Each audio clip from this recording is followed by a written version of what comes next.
Bitcoin just hit 108,000 US dollars. The crypto market's back in the green, well, kinda, because Ethereum is not going for a crazy pump right now, and many altcoins have actually decided to fall after Bitcoin fell from 108,000. A couple of crazy launches happened on like Pudgy, for example, or Pengu, that right now just...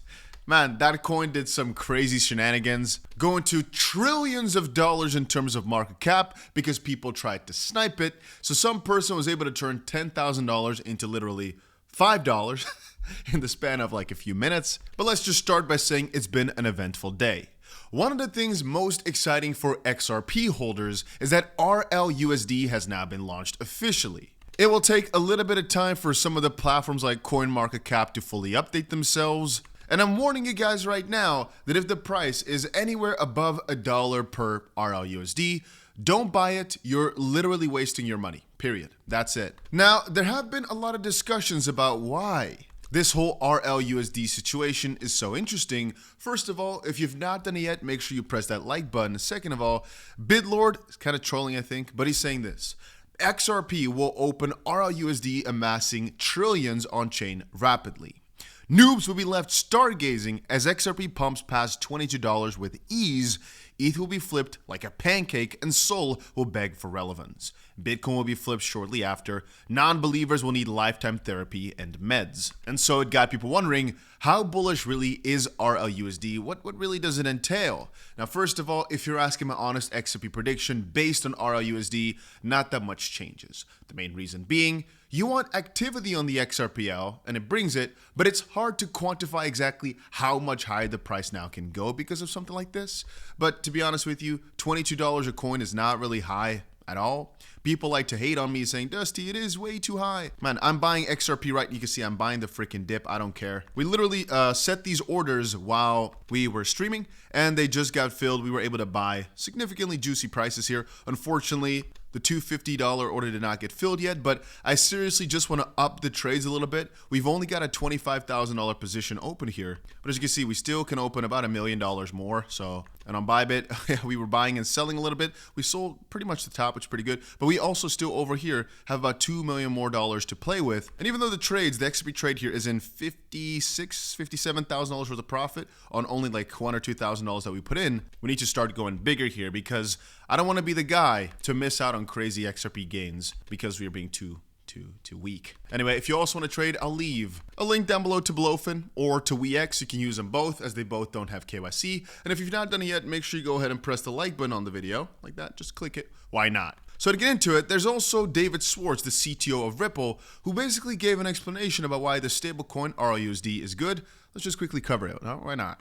The launch of Ripple stablecoin benefits the broader XRP ledger ecosystem, driving more use cases and opportunities for developers.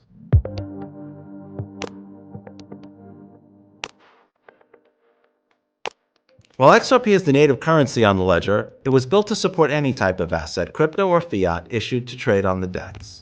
Bringing more credible assets on the DEX, like RLUSD, drives direct and indirect benefits. For example, it drives more trading volume, which natively uses XRP as a bridge asset through auto-bridging and generally benefits users, developers, and apps. A unique feature of the XRPL DEX is that auto-bridging utilizes XRP as the native currency to facilitate trades between any two assets on the ledger. It automatically considers XRP as an intermediary to find the most efficient trading route across assets. RLUSD and XRP will complement each other because of the inherent differences of the cryptocurrencies. For Ripple's proprietary payment products, XRP will continue to be used as a bridge currency.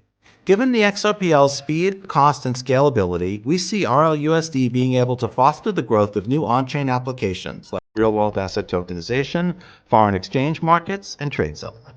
We're entering a growing market expected to see significant expansion, especially with stablecoins.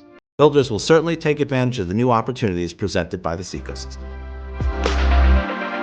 Okay, I don't know why they made it sound like the most bot thing ever. It sounds almost like he's AI. I understand it's a PR statement, so they gotta be careful with how he or what he's saying, but man, could have been a little... There could have been at least a little bit more emotion in that, you know? A little bit more like he's alive, you know?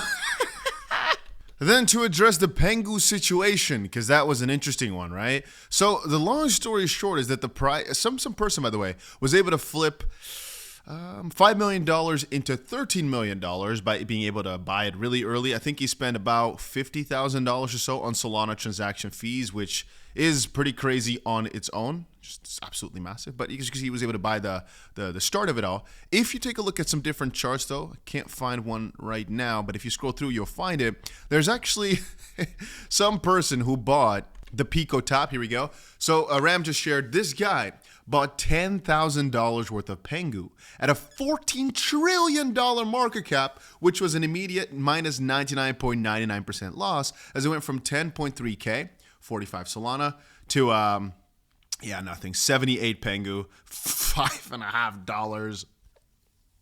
Oh. Yeah, you must not be having a good day, man. And I guess that's what a lot of people often say, that on the one hand, right, you've got the person winning, turning his $5 million into 13 by being able to buy early. And on the opposite side, there's somebody making a very, very big mistake, or in this case here, just also trying to snipe, being that guy and was losing. So whenever somebody shares only the good side, saying, hey, see, somebody was able to snipe it, make $7-8 million in a few minutes, the counter to it is, first of all, you could have made way more if he sold that top, by the way. Perhaps. But second of all, there's often also somebody on the other side who tried and failed. At this point, though, it's not even necessary for this guy to make 13 mil, that somebody actually failed. It could just be that he was one of the first to buy. I'm just saying very often when you see some crazy P&L, again, not in this instance necessarily, but usually when you see that, there might also be somebody who's a sucker who bought way too high. In this case, just though, they're all trying to snipe. Some people were really successful, but they paid tens of thousands of dollars in the process. Then again, it was very much worth it, as he was able to flip it into 8 mil profit in literally minutes.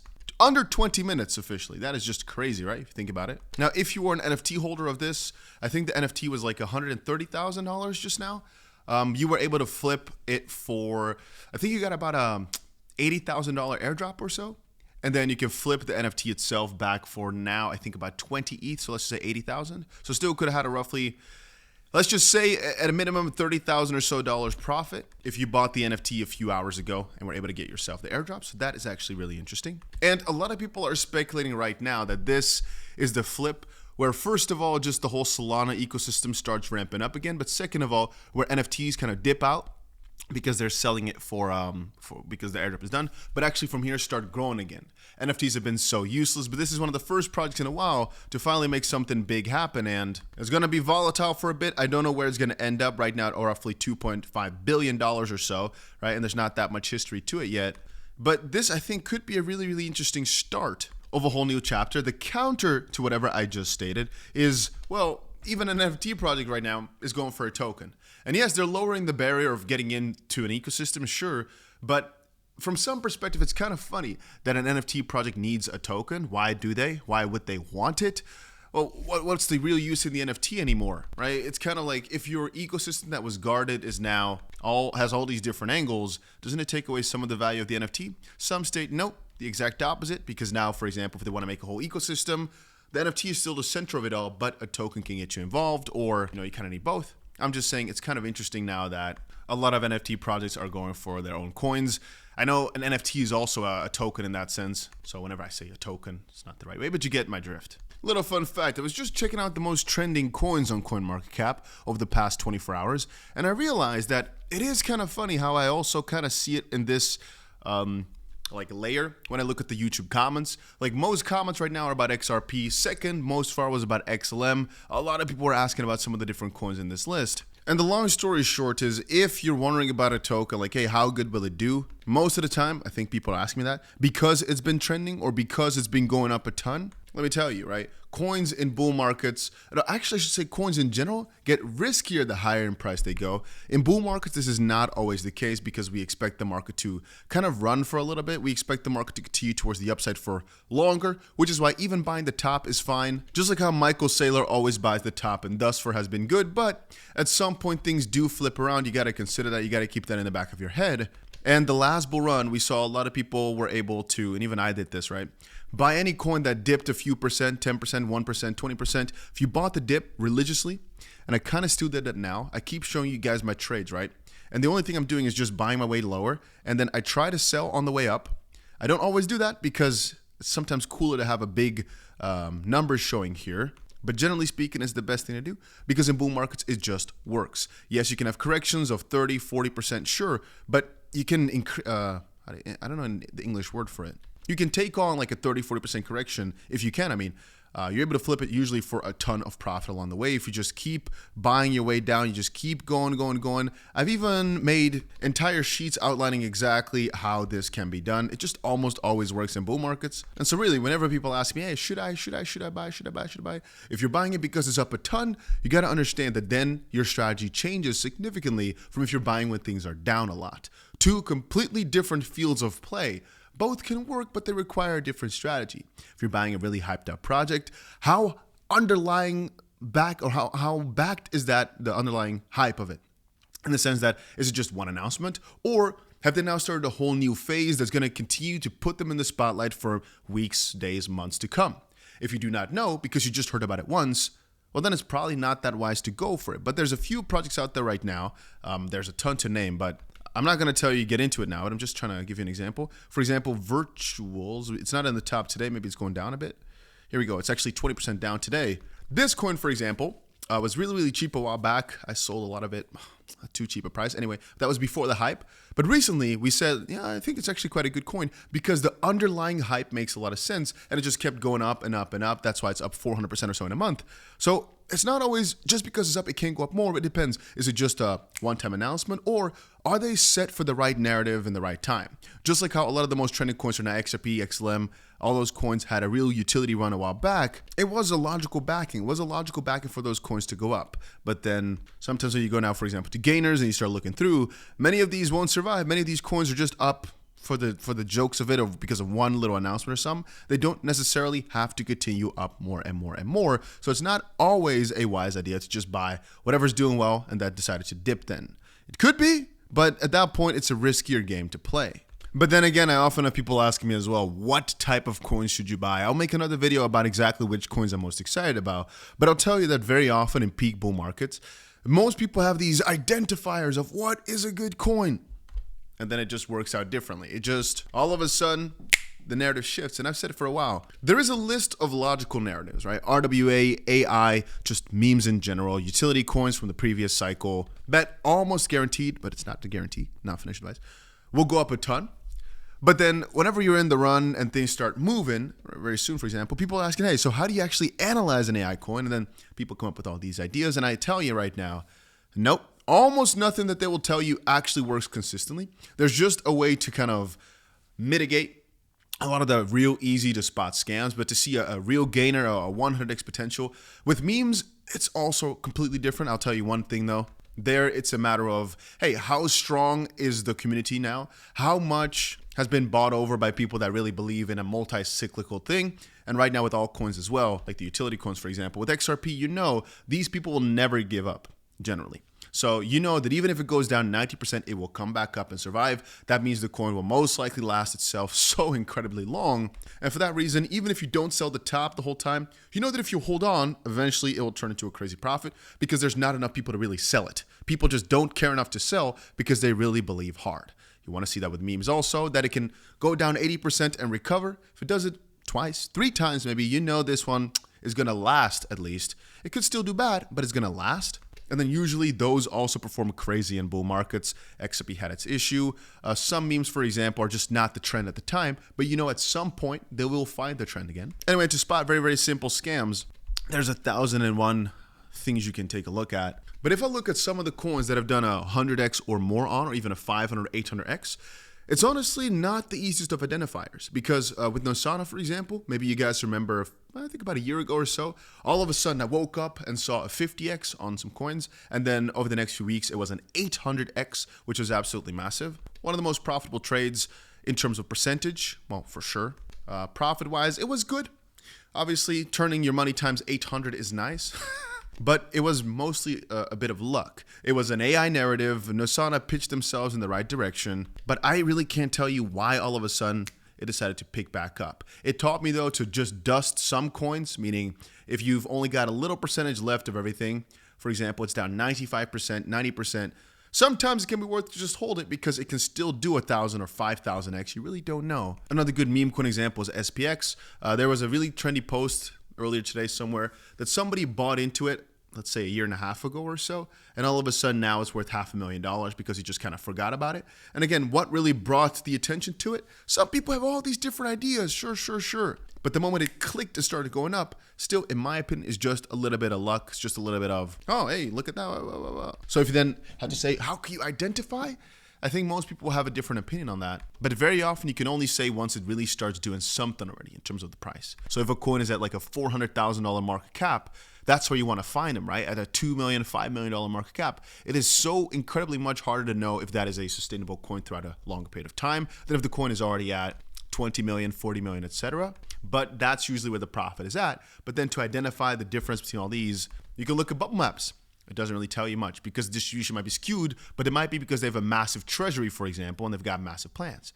If you look at XRP's start, the distribution was kind of wacky. If you look at Bitcoin's start, distribution was kind of wacky, but it's about how that performs over time. There's many meme coins out there that still, as of this point, have a wacky distribution, but they're at billions of dollars worth of market cap, so you could have still gotten yourself a 5,000x, for example. But to give you a couple of tips, whatever is the new hot narrative, you usually see it quite clearly because of the trends on X or the trends on YouTube. For example, AI agents are one of the hottest topics right now. The gains are deteriorating though because there's already a lot of winners out there. Then again, if you're going for it, if you're bidding on them, there's still a pretty good chance to win because it's still hyped up. Hype and Hyperliquid, the whole ecosystem, again, if you were there from the moment it started going quite trending, the coin itself, Hype, has been doing really, really well, going from $3 at launch to right now 25, something like that. It was also one of the biggest airdrops in crypto ever, maybe the most profitable one ever. One of my friends texted me he made $3 million off the airdrop. I was thinking about it. If he'd held, or maybe 4 million, it could have actually been 20, 30, maybe even $35 million right now from an airdrop, from trading. But besides the point, a lot of the early memes on there right now are being created. If you're early to an ecosystem, yes, you might fail because the ecosystem doesn't pop off. But if it does, you were extremely early. And at that point, the analysis, whatever you're doing, it's all just like, but still, that might be your ticket to making millions. It sometimes could be. The same with these AI agents. If you just bought them because they were a little bit trendy and this topic sounded cool, maybe you would have lost some money on a few, but many of them turn out to be great. But if you're getting into it now, it's going to be deteriorating until there's a new wave of excitement or a new advancement. But I can sit here talking about this for hours. I just want you guys to know that if you're looking for that one identifier to find the right coins, it's not going to be there. All these people, whenever I look through a list of here's why these coins are good, most of them are trying to promote some sort of crappy scam coin that they have a lot of probably. Trust me when I say that a coin's utility is not the most important factor for price. It's mostly just about hype and how they're able to contain that hype in the right direction. In my opinion, it is wiser to go for coins that have consistent announcements though, where you actually see good bounces off of the announcement and have a pretty juicy roadmap, than coins that have a really high goal but are not actively doing new things. And there's a few coins I don't want to name because I know some of you guys love them, but they've done good things in the past, sure. But they've not got anything coming up over the next few months. If you don't have consistent announcements in a bull market that make the price go up, Justin Sun is a good example of that. All he does most weeks is say, oh, we got something massive coming up. We want to make this the best. And it works. Because in a bull market, people like that hype, people like that excitement. And that's why they don't sell, because they're expecting greater things to come. And that's also how you get new people in, because they're expecting great things to come. You get the drift? A lot of projects, they think, no, we just build. We do in the background. We don't tell. And that's why I didn't like it when Q&T, for example, left Twitter. If you're not informing the people no more, yes, you might be doing really, really well in the background with your institutional partners, sure. But the people feel left out. They don't really realize what there is to be excited for no more. They forget. And a lot of projects, they forget about this key part because they think they're too great for it. But the retail, the people that just really check up on these updates, in my opinion, they matter a lot for the overall Google Trends. XRP, for example, right now on CoinMarketCap, it's freaking trending, right? On Google, it's trending. Why? Because everybody's excited about RLUSD. Everybody's excited about the price going up so much after all these years. But if Ripple all of a sudden did not talk anymore about all the things coming up, they're just mouth quiet, start saying nothing, a lot of this hype dies out as soon as the price doesn't move anymore, right? Because now the price is obviously still up a ton. But the announcement, they kind of aid all the price gains, in my opinion. Yeah. Or if you have good enough a community like XRP, people can start talking internally about whatever's coming up. You know, like the Gary Gensler's leaving out the Trump situation, a lawsuit being dropped, Ripple IPO, etc., etc. Anyway, yapping too much. Just wanted to get that out to you guys. If you enjoyed these videos, make sure you press that like button. Ultimately, I find it hard to title these things. I don't want it to be too clickbaity, but I talked about a lot of random things in here. So yeah, I'll think of something. Yeah, that's about it. See you guys later.